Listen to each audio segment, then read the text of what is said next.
Le processus de paix israélo-palestinien est un processus qui a vu plusieurs tentatives d'accords, de négociations, de médiation afin de régler définitivement l'un des conflits les plus longs et complexes de l'histoire. Parmi ces phases, ces périodes où la paix a été envisagée, l'une des plus marquantes est certainement la phase du processus d'Oslo qui implique pour la première fois les Palestiniens au cœur des négociations.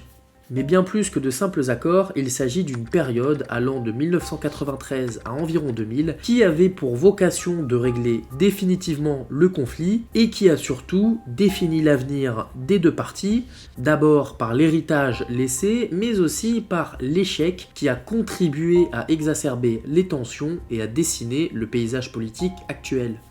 Nous allons donc dans cette série de vidéos revenir sur ces accords, leur contexte, leur contenu, et leurs conséquences en essayant de comprendre globalement le processus de paix israélo-palestinien.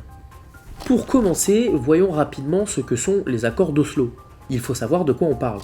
Alors je ne vais pas ici résumer le conflit israélo-palestinien dans son ensemble, car c'est très complexe, c'est très long, je vous renvoie aux nombreuses vidéos sur la chaîne qui en traitent. Cependant, nous allons revenir dans cette série de vidéos sur différents points de celui-ci.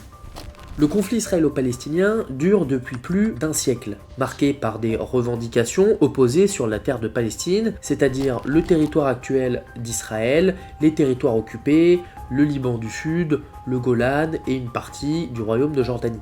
Mais ce conflit israélo-palestinien prend une ampleur tout autre à partir de 1948 et de la déclaration d'indépendance d'Israël, où de nombreuses guerres vont s'enchaîner, bouleversant la situation politique de la région.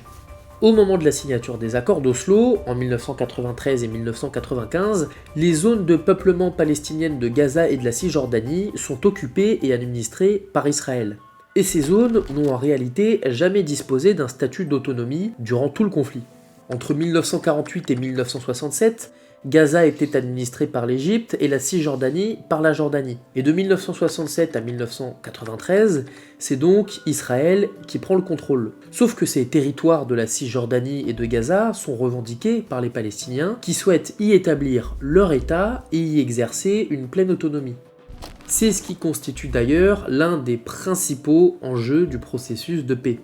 L'État hébreu, durant cette période de contrôle des territoires occupés, développe notamment des colonies en Cisjordanie ou impose des restrictions dures sur le peuple palestinien qui y voit une tentative d'effacer l'identité palestinienne.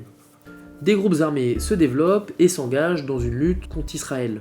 Ces tensions expliquent en grande partie les nombreux conflits qui ont marqué cette période. Mais revenons sur Oslo. Alors il y a d'abord Oslo I, signé en 93, il y a ensuite Oslo II, signé en 95.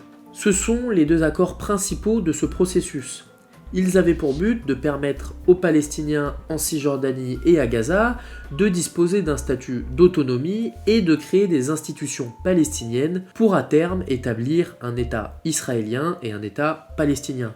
L'objectif étant d'établir une paix durable entre Israël et la Palestine en posant les bases d'une autonomie limitée donc sur les régions de Gaza et de la Cisjordanie qui devait devenir à terme complète.